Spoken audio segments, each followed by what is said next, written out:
Welcome, friends, to the Someone Gets Me podcast. I am your host, Dianne A, and I am so delighted that you're here. This podcast was created because I believe there is a visionary leader inside each one of us who is waiting to be seen. In each episode of Someone Gets Me, you will hear useful tips from successful visionaries who will share their stories about how being seen has allowed them to take their vision out into the world with action. Struggles of highly intelligent people. Oh boy, do we have challenges here in the world, those of us who are highly intelligent. Sometimes we're called gifted, and sometimes we're called geeky, and all different other kinds of words. I've been called lots of words for being as smart as I am. In fact, I even know people who've been chastised because they've been told nobody wants a smarty pants. In fact, I just helped somebody who is in their 60s, who was raised by people who said nobody likes a smarty pants. And he's played small his whole life and is grieving 60 years of, in his mind, living a lie because nobody likes a smarty pants.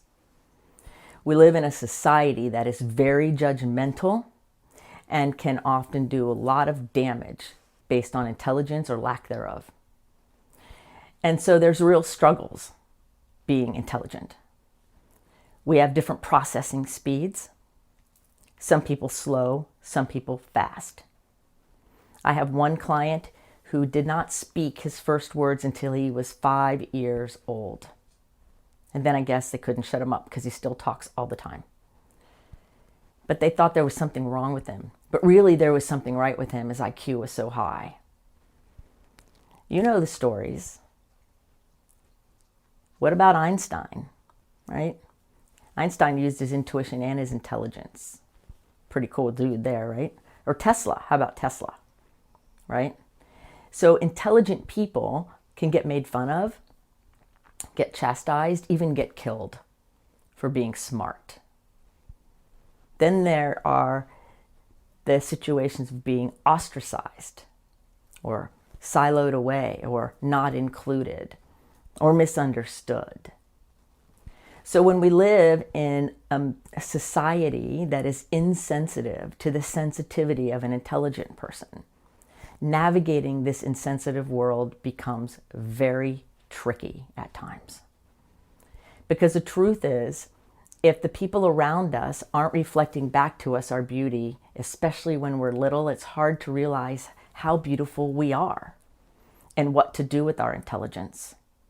I didn't know what to do with my intelligence until well into my 20s, and probably didn't really have it figured out till I was in my 40s. Because it was just expected that I was smart and that I would go to college and go to graduate school. It was all expected. And then I woke up one day and realized that just because I'm intelligent, that's not all there is to me. So no intelligent, smart person is one-sided, but yet they get looked at that way. And then I think about all the men that I know, personally and professionally.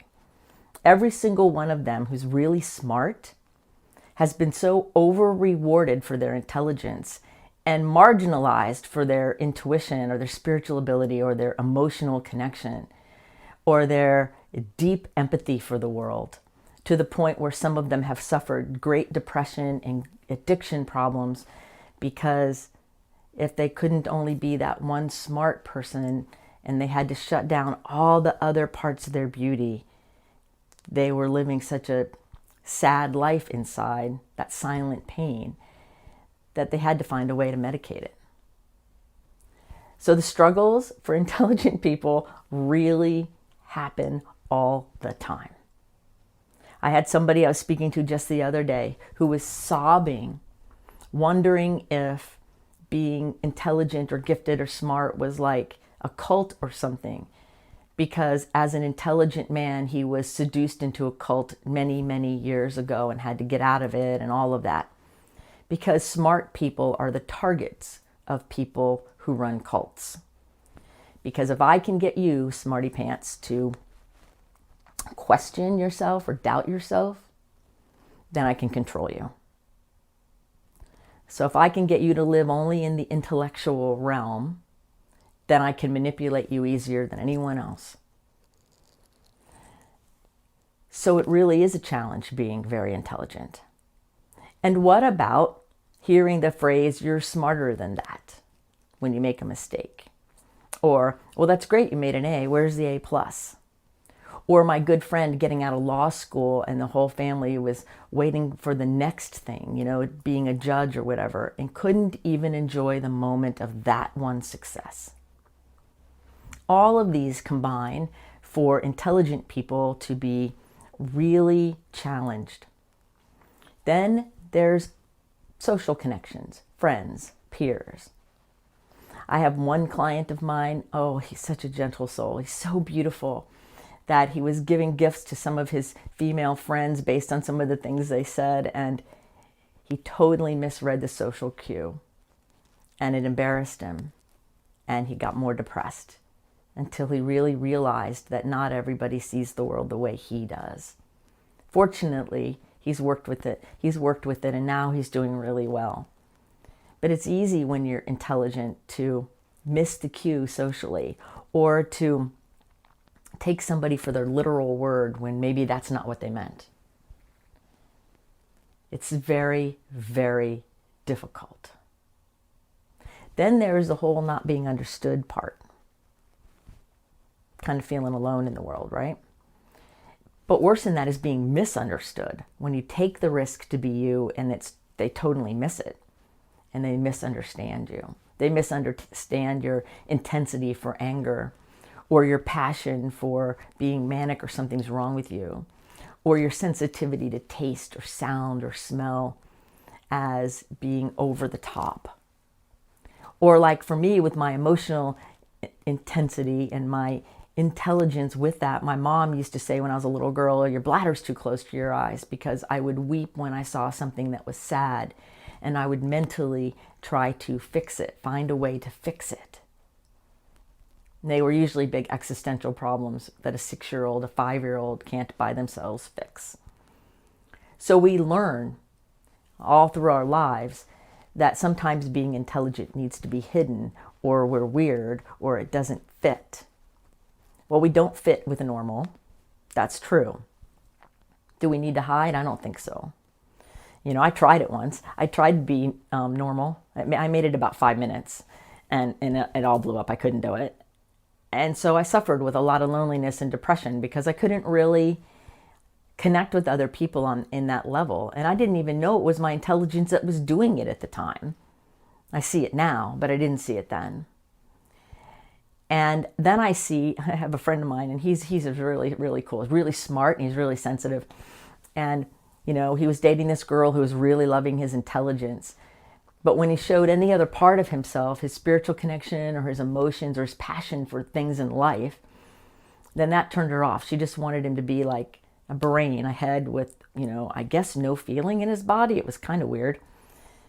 And so it's really difficult sometimes to manage our relationships or meet new people and bring all of our intelligence to the table when we're really not sure how it's going to get received.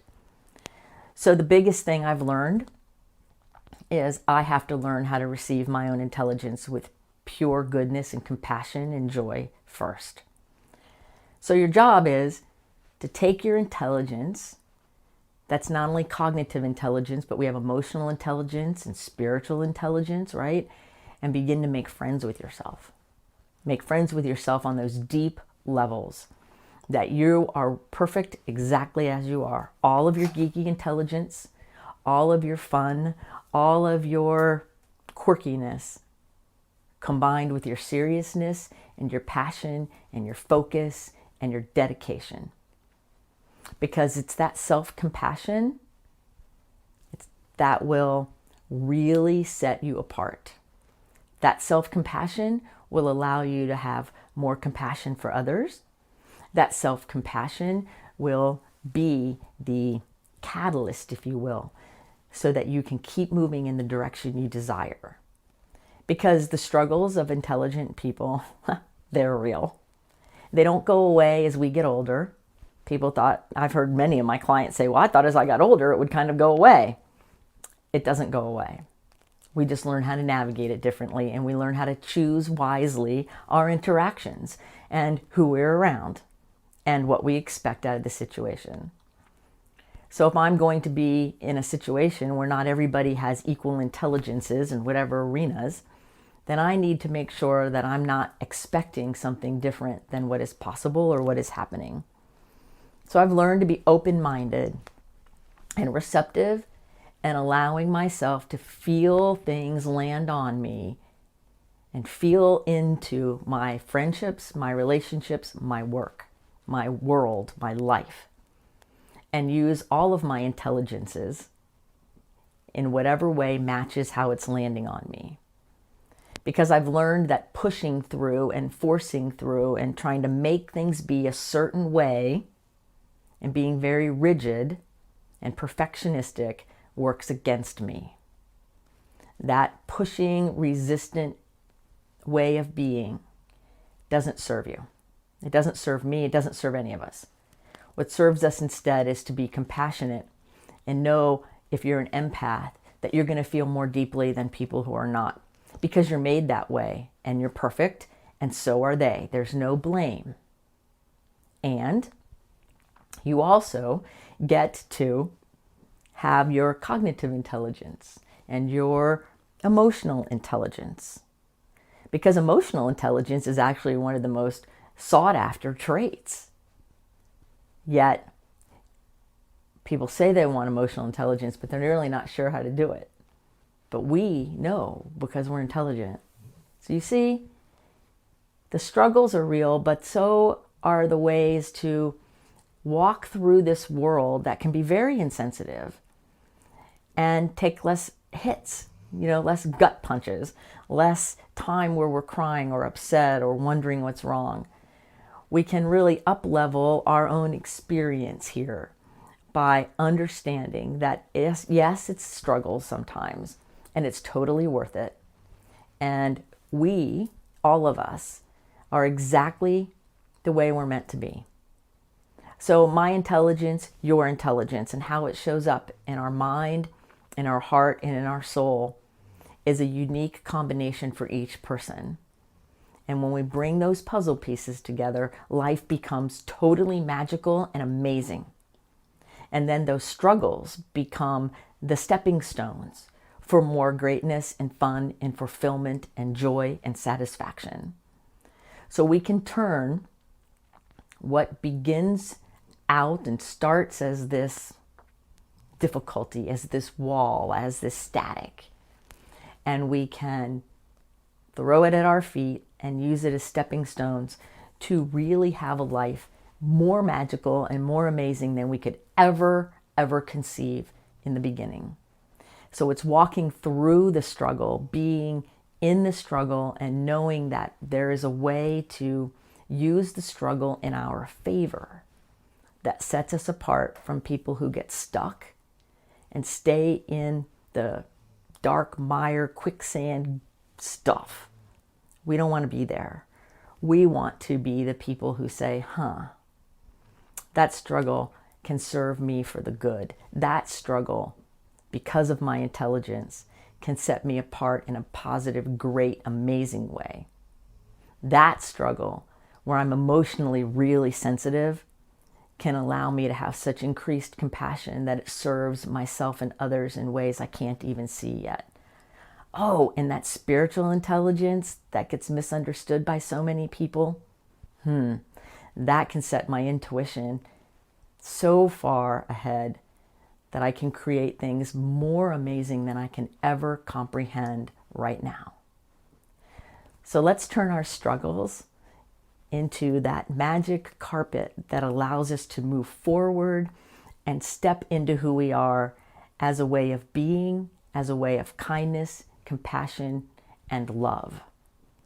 Because that is the solution, right? That's the way we want to be. That's what the world is yearning for. And we, my friends, are the ones here to bring that new world forward. So join me in using your struggles for something grand. Remember, all things work together for the good. So until next time I see you, be well. Thank you for listening. I trust you gained some valuable inspiration and information. please join me and other visionaries in the Someone Gets Me Facebook group. Or for more information on my services and additional episodes, visit someonegetsme.com. Again, thanks for listening.